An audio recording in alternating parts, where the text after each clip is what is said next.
All right. Fastest 15 minutes in social media, fastest 15 minutes on the internet, fastest 15 minutes anywhere, because it just is.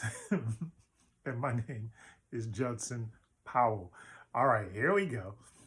Um, I got like a lot of stuff on on this whole Kanye West situation and everything, and so I got this thing is messing with my microphone. I mean with the cord. All right. Anyway, can't get rid of my hair now. I guess right. I get rid of the microphone before I get rid of my hair. But anyway, um,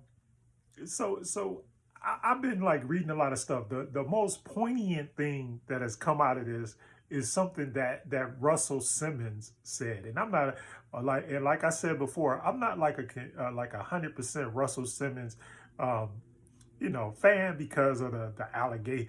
He's got allegations out there about women and stuff like that, but which I don't condone in any way, shape, form, or fashion. All right, so I just want that to be known up front because I don't want to get canceled. Not that I really worried about getting canceled because I really don't care if you cancel me. It's like, okay, I don't have $1 billion yet, but if I ever get $1 billion and somebody wants to take it off from me, they I'm sure they don't have to go far to like find some stuff on me.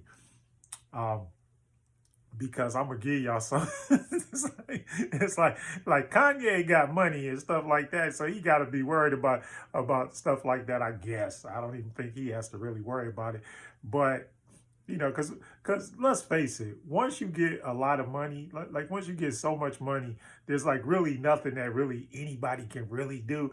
Okay, like what's the difference between having $1 billion and having 500, million dollars? Not a whole. As far as the way your life happens every day, pretty much not a hell of a lot of difference, right? It's pretty much going your life gonna be all right. In fact, if you still got $10 million in the bank, I guarantee you, life is not gonna be hard for you. All right. So just that is if you're smart and you spend it wisely. All right. So now Russell Simmons and he talked about it, and then I went to Hampton University, so my college homecoming was last weekend, and so so I was looking at all the pictures because I couldn't go because of my health. I'm really not supposed to be traveling, not even really supposed to be driving. but it's certain things. Just like I saw Dick Van Dyke. Dick Van Dyke was online the other day. They had pictures of him. He driving, and I guess he's like 97 years old. He's still driving. So so that's gonna be something that's gonna be kind of hard for me to give up. But I don't think I'm gonna give it up. So because I'm the son of a car dealer. Go figure. So the son of a car dealer, it's kind of difficult for you to give up cars, because like cars have been like around me all my life. So that's just the way it is. But with this whole thing with Kanye and then Russell Simmons coming out, and then like I was saying, my college homecoming, and then I also want to throw Deion Sanders and Jackson State University into the mix as well. You know why? Because you know what this stuff tells us? And it tells us that we don't need nobody. Just like, I mean, we really don't need nobody. Think about it. I mean, like, Jackson State is like undefeated, like, got most of the games are pretty much sold out or whatever. All because a man, a black man, and Deion Sanders went there and coached, right? We got all the people we need. And I'm also an Omega man, so we got this thing. It's called members versus men, right? We don't. All we need is a few enthusiastic people. The rest of the people we don't need. If you got lukewarm enthusiasm, okay, carry your ass. And that's the way I always feel, which is ironic, because like Kanye don't need Balenciaga, he don't need Adidas, and let's talk about those companies that fired him. Like Adidas is like Nazi sympathizers to the hilt.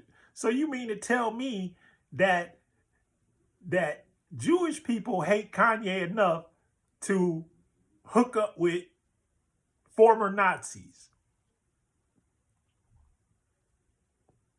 I mean, come on, let's be honest. Adidas is owned by the guy that owned it. He's a former Nazi, and not to mention on top of that, all right, on top of that, the reason why Adidas is even a known commodity is because of Russell Simmons and Run DMC and that song My Adidas.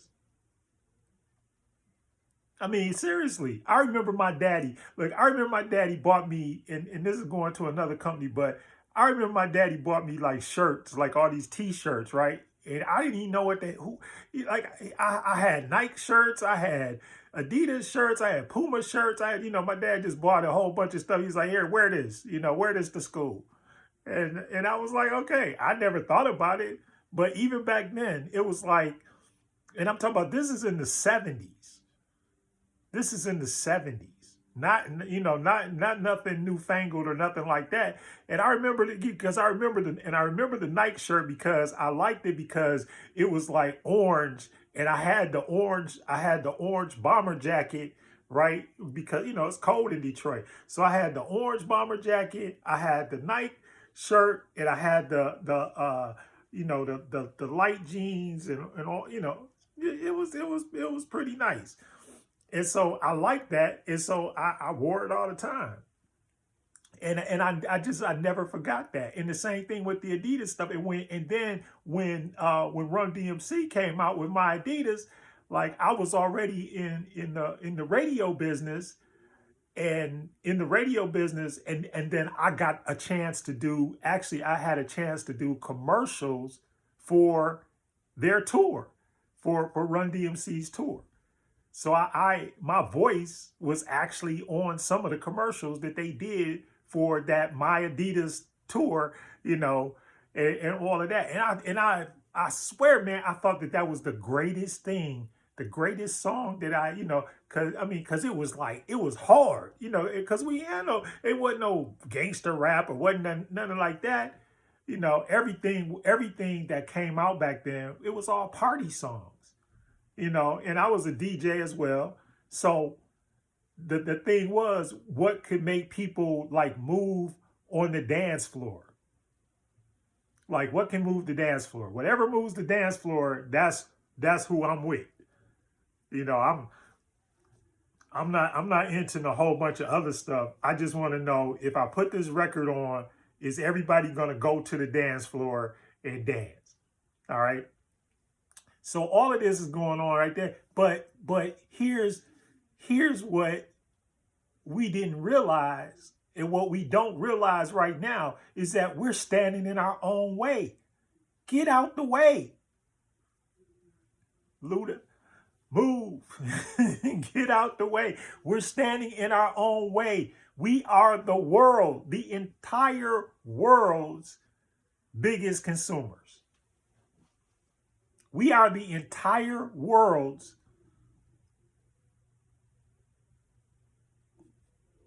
biggest consumers.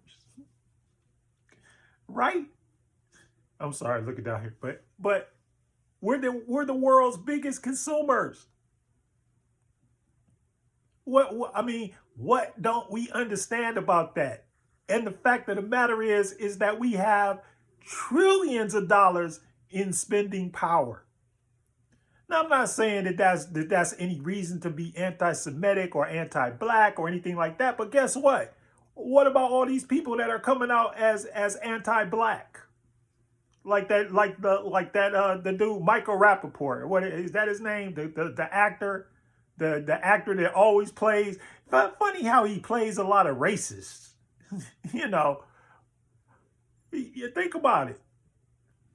And he's up there talking about Kanye like it ain't nothing. And we talking about Kanye, but that's my brother. See, that's what y'all got to get.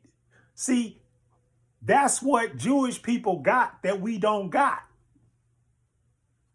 That's what they got that we don't got. And I'm saying that like that on purpose. That's what they got that we don't got. And we got to get it. See, I ain't like 100% backing Kanye at all. That's not the point.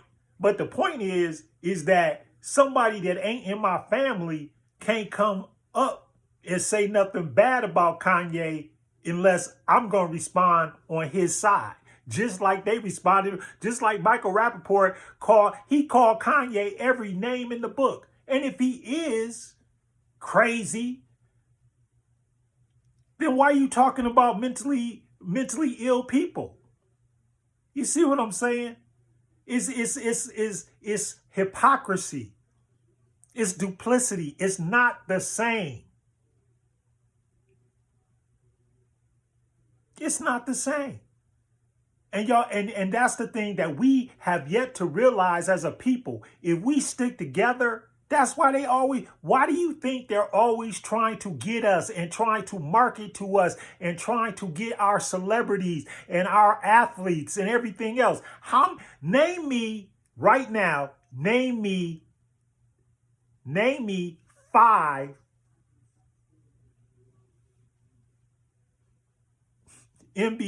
white NBA players that you would pay right now to go see. Name me a football team with 35 white boys on it that y'all would pay 40, I'd say, what is it, 40, 45, whatever, for 45 white boys on it that y'all would pay to go see. Tell me, where's that team? Tell me a soccer team. Are y'all getting what I'm trying to say?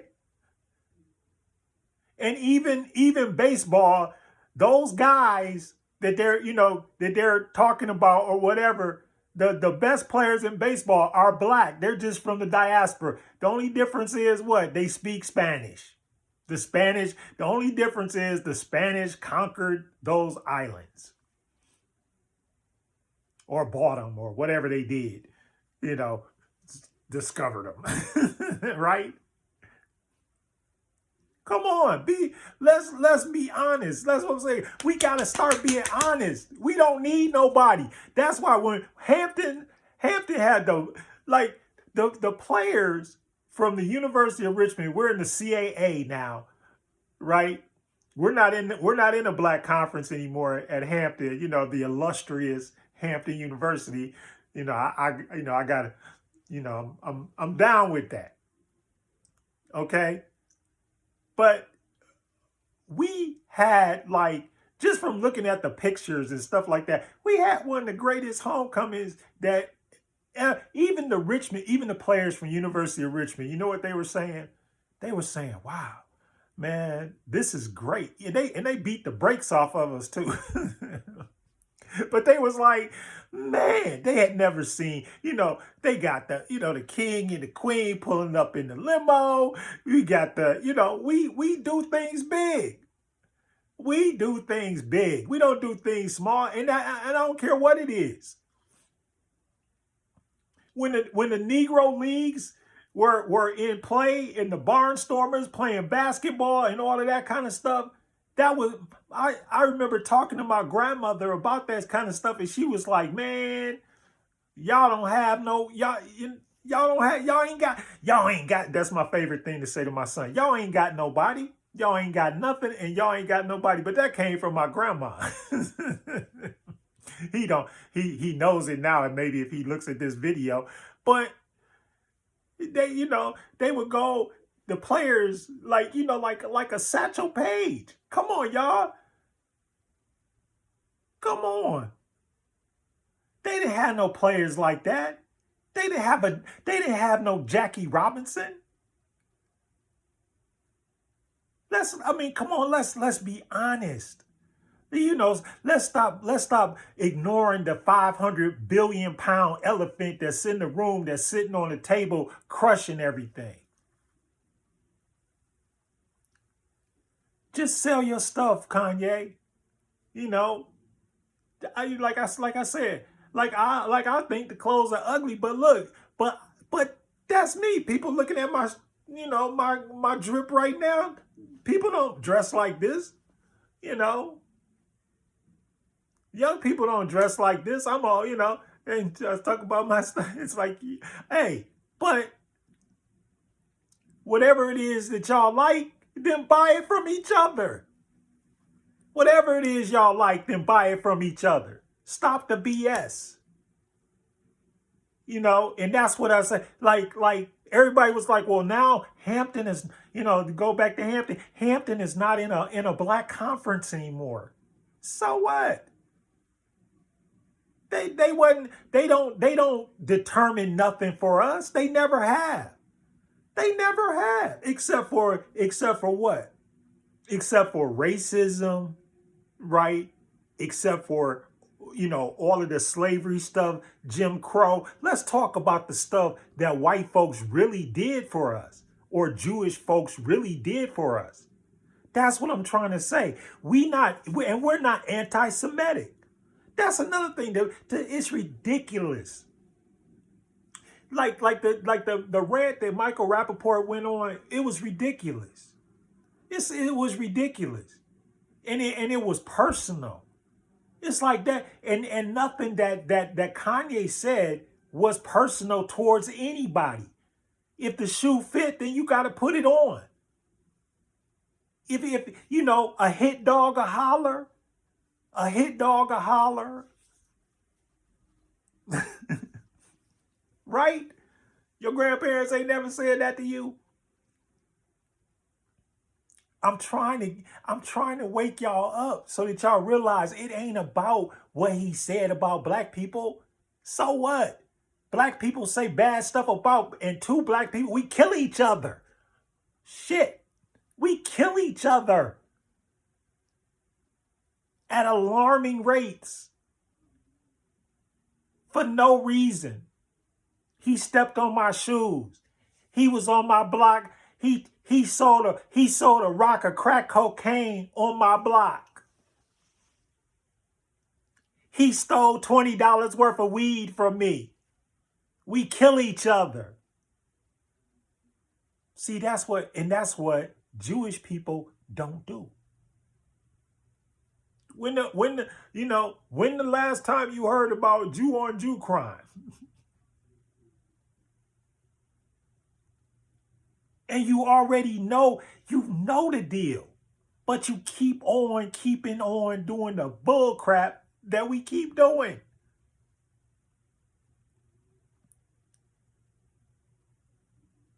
Right? Correct me if I'm wrong. Because frankly, and then to sit up there and talk about all the stuff that we've been talking about, that's what we gotta love each other enough to do business with each other. That's what they were. That's the whole thing. It's like, why are we forging negative? We have more negative relationships with each other, and we don't talk to each other to stimulate those positive relationships. And that's what. And if you go and you read about Kanye West, and look at what he has done, the reason why he was even able to get $1 billion is because he is a relational person. He builds relationships. Anybody that's a good businessman or businesswoman, business is about building relationships. It's easier, it's easier to sell something or market something to somebody that already likes you than somebody that don't like you. I mean, that's if I'm wrong, hey, look, if I'm wrong, I want all the folks that graduated from Hampton University School of Business to tell me that ain't right. That's not the truth. It's so yeah. How many people, just like I told this girl came after me on TikTok, and I was like, how many people do you know of any color, of any race, of any religion that can lose a half a billion dollars in a night, or have lost a half a billion dollars in a night? How in the world could you know how that feels? And then, and then we're going around, we're the ones that are making all the rhetoric about canceling him. All of that, look, all of this stuff, I extensively went through all of the social media, every single platform. And the most people that were talking about Kanye were mostly what? Us. We mad at him. We talking about him. Oh, he said something about black people. Well, who don't? You walk out the house and call people the N-word every day. What I'm saying is that should never be a deal breaker for a black man or a black woman against another black man or black woman. Should never be. There was this lady out here. She was running for Congress. Black lady.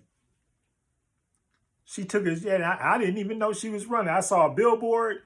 I looked at the billboard. I looked at her. I said, that's what I'm going to vote for. Is it wrong? Okay. Say I'm wrong, but I voted for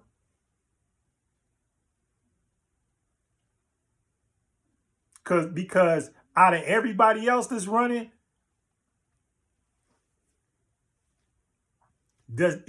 who else has my back? Because if they'll cancel anybody that quickly, how soon do you think they'll cancel you? And then let's go deeper.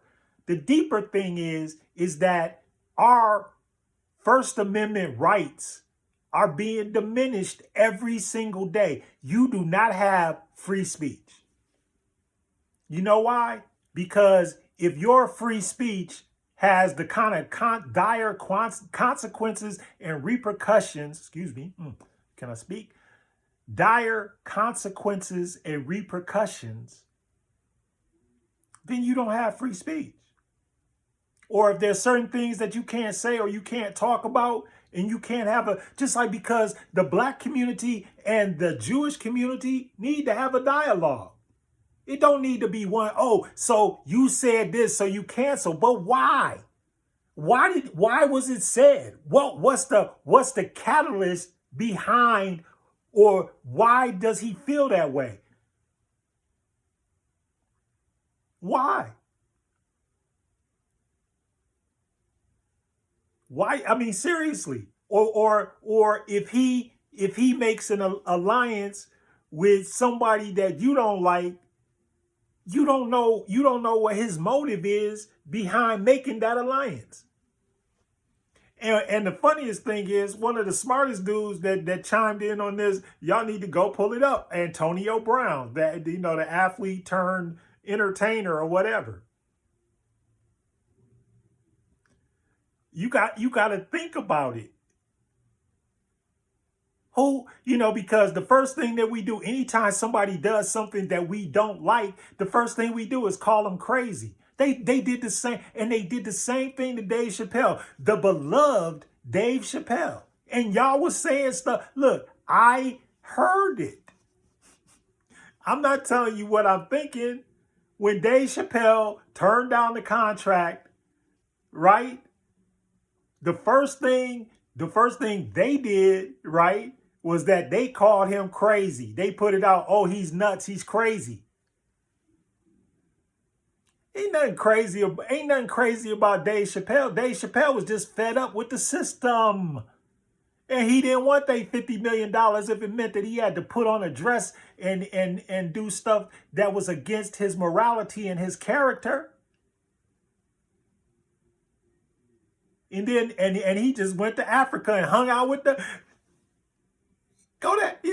he just went to Africa and hung out with his folks. And then came back. He got him a farm took his wife and kids out to the farm, and I was like, okay, I'm good. Just because I don't want your money. And then they didn't know what to do, because it's like, well, what do we do now? We offered him $50 million and he turned it down. See, that's not the end all tell all to everything. I saw my uncles, which I call them, all those black Ford and Lincoln Mercury dealers and GM dealers and all that. Though, that's who my daddy was always around. And they were by default, they were my uncles. Right? And I saw some of them make tons of money. Right? But their money wasn't good enough to get them anywhere. They couldn't even, do you realize, not to put names in this because I don't want them to, but I had an uncle that made $300 million in net, not gross, in net sales. And the bank would not loan him a freaking dime to improve the facade of his business. And I'm not saying that's all, but that's the kind of stuff that goes on. That's what's going on all the time. That's what the struggle is.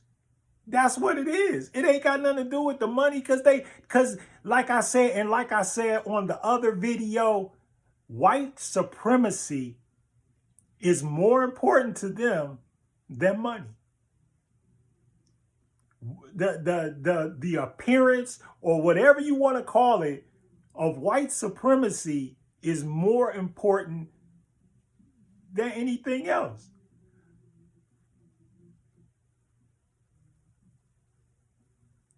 See, because a lot of stuff is just contingent on opportunity. See, if you don't give me the opportunity, then I can't do nothing. If you don't, like if I'm playing basketball and you don't ever put me in the game, I can't score no points. If I'm whatever it is I'm doing, if I can't get in the game, then it don't matter how much talent I got. It don't matter how much intelligence I have. None of that stuff matters. It don't matter if I can't get an opportunity. And that's what it's all about. And that's the thing that the whole situation is riding on, whether people believe it or not. That's what it's all about. The fact that they consider white supremacy more important than anything else, because that's their legacy. Other than that, they don't have a legacy. And you can look up everything that I'm saying. So tell me, who should I be behind? So nothing you could tell me. And before I was talking about Farrakhan, it's like, remember everybody, black people hated Farrakhan. In fact, even at Aretha Franklin's funeral, they wouldn't even get next to Farrakhan. But Farrakhan loves black people. I'm not in the Nation of Islam, but one thing I do know is that Farrakhan loves his people. Anybody that live in Washington, D.C., y'all remember Mayfair Mansions and all that stuff, the open air drug markets? Well, it was the FOI and Farrakhan that came in and cleaned that stuff up. It wasn't the government. It's never been the government. All the government does is what? They do the same thing that everybody else does. They steal. That's all they do. The Black Panther Party was the ones that came up with free lunch and breakfast programs and study programs and all that kind of stuff. They were the ones that really cared about the children. Anyway, 30 minutes. I done been 30 minutes. I'm done. But I'm just telling you, think about this stuff. Don't just take everything at, oh, forget it. That's not a good answer. The good answer is that why did he even have to say what he said? Anyway, I love y'all.